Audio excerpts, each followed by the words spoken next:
Hi, we're back again. I was just thinking how nice it would be if whenever whenever we have a new idea of developing new things, whether it's a product or a service or I don't know, something nice for somebody else, or not just for somebody else, but more people, if we wouldn't be that paralyzed with fear whenever we have to step into uncharted territories. And this has to do with our conditioning, because as I said, fear is a major thing in our conditioning. And it's funny because I saw this interview. I forgot his name is. I think it's Seth Godin, the author of Poke the Box. And he's not the only one who's talking about what I'm going to say next, but he said it very, so everyone could understand. We have, this reptilian brain that actually it's used for us as being conditioned from when we're kids into our adulthood and throughout our life, actually. And we're always being, how should I say, fear pushed in. Like when you're a kid and you do something, I don't know, stupid, and your mom is like, no, whatever, and then somebody's going to, I don't know, not necessarily blackmail you, but like threat you with, I don't know, some punishment and some horrible thing. And then your mind goes into this fear mode, and it's very easy to go from one thing and that leads to actually the fear of death.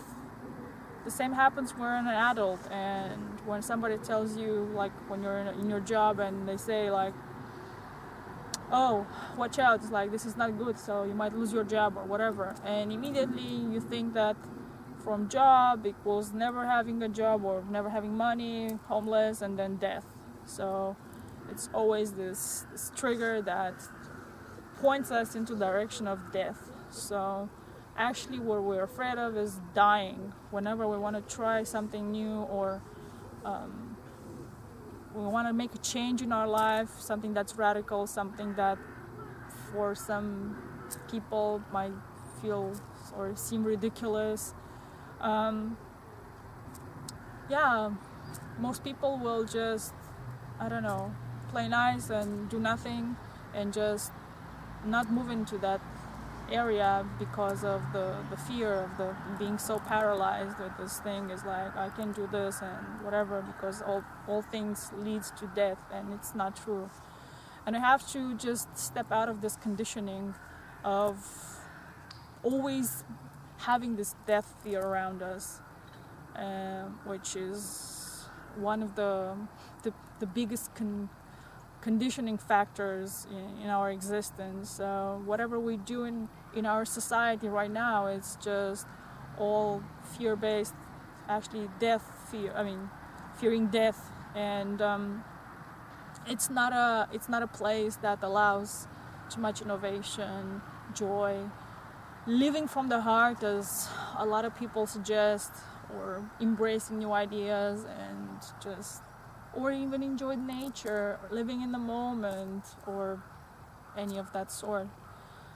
And I was just thinking, I know there's many of us that are being encouraged by others to just step out of the fear, but I think sometimes it's not enough just that. It's just we need really a lot of constant reminder, because the bombardment is so huge, and it's like this kind of system does not rest. It doesn't say it's like, oh, I'm bombarding you like 5 minutes now, and then I don't know, I'm off on vacation or whatever, and then I was like, oh, I can chill and I can just do whatever I want and not be afraid. But this doesn't happen, and this actually comes something that I talked in a video. If you check my channel, there's a video called Free Your Mind, I think, and I was talking about the importance of actually conquering your mind and having this power, this control over your mind, so you won't be a slave to other people's conditioning, and a slave to fear, a slave to God knows, that keeps you in this paralyzed state that doesn't allow you to do anything. It's horrible.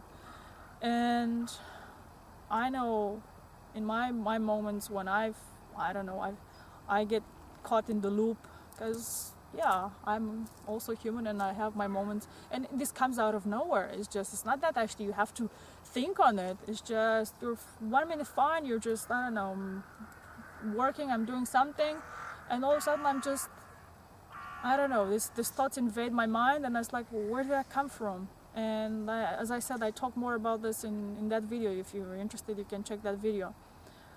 And I am doing this work every day, but even with that, I see major improvements, absolutely. But that doesn't mean that I escape those moments of being in the fear or being caught in those doubts, thoughts, and it's like, oh, maybe it's wrong what I'm doing, maybe I shouldn't do that, and all that, like all that comes with it, and the programming, and it's just, and then it's like I have to step out of it. I have to just, I don't know, get rid of those thoughts somehow. And you do that with other thoughts, but you have to have this willpower of not being overwhelmed, because that's what happens. You just, sometimes it's so powerful, it's like you feel like you can't even find the willpower to get out of those thoughts and those patterns. But once you actually start training the mind, you see that it's getting easier. It's like, even if you have those moments, I call it like panic attacks, because mostly it's like a panic attack, and it's like, just breathe, just do this like breath work a few times, and I don't know, take your mind off it, or I don't know, put some nice music, or do whatever, move, dance, work out, whatever, paint, laugh, watch something funny, love, do whatever you can so you can actually break, faster the cycle of fear and this panic attack, as I call it.